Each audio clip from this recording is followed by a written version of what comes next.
پھر اس کے بعد ایک مسئلہ ہوتا ہے کہ موبائل فون کو اپنی جو پینٹ یا کوئی بھی اس طرح کا لباس پہنا ہوا اس کی پچھلی پاکٹ یا جیب میں رکھنا کیسا، جبکہ اس کے اندر یہ مقدس چیزیں سیو ہوئی ہوتی.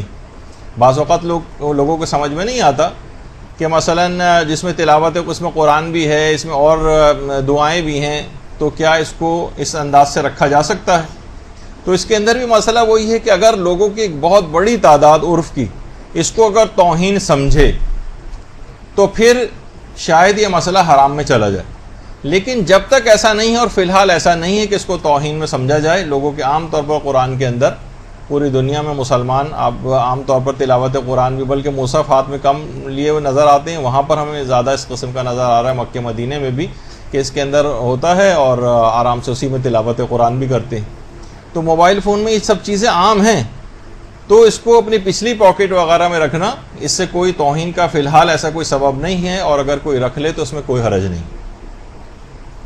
اچھا، پھر اس کے بعد ایک مسئلہ یہ پیش آتا ہے کہ اب یہی موبائل فون جس میں قرآن ہے، دعائیں اور احادیث ہیں، کیا ہم ایسے فون کو ٹوائلٹ میں لے جا سکتے ہیں؟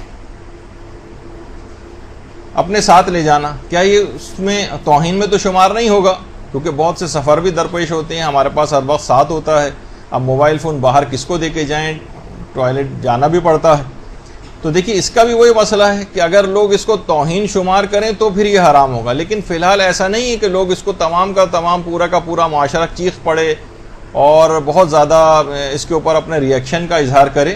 تو اس صورت میں فی الحال بھی جب تک ایسا کوئی ماحول نہیں بنتا، اگر اس کو ٹوائلٹ میں لے بھی جائیں تو کیونکہ توہین کا سبب نہیں ہے فی الحال، اور معاذ اللہ کوئی نجس ایسا بھی نہیں ہے کہ قرآن جو مصحف ہے اس کے احکام الگ ہیں، اور ویسے ہی اس کے اندر اگر کوئی چیز فیڈ ہوئی ہے تو اس کے حکم جو ہے وہ تھوڑا الگ ہو جائے گا اور اس کو لے جانا حرام نہیں بنے گا. اچھا، اسی طرح سے بس اس کا خیال رکھا جائے. بہت سے افراد ایسے ہوتے ہیں، کبھی کوئی ایسا ہوا جیسے کہا جاتا ہے کہ صاحب ٹوائلٹ گئے تو برابر والے اس کے اندر کوئی عربی تھا جو کہ ٹیلی فون پہ کسی سے بات کر رہا تھا. جب وہ باہر نکلا تو ہمارے پہاڑی علاقے کے صاحب تھے، انہوں نے باہر نکلتے اس آدمی کو مارنا شروع کر دیا. لوگوں نے کہا بھائی کیوں مارے اس کو؟ کہنے لگے یہ وہاں بیٹھ کے تلاوت کر رہا تھا. اچھا، وہ عربی میں بات کر رہا تھا بیچارہ. تو بس ایسے افراد سے ذرا احتیاط کی جائے اگر افراد میں اس قسم کے ہوں.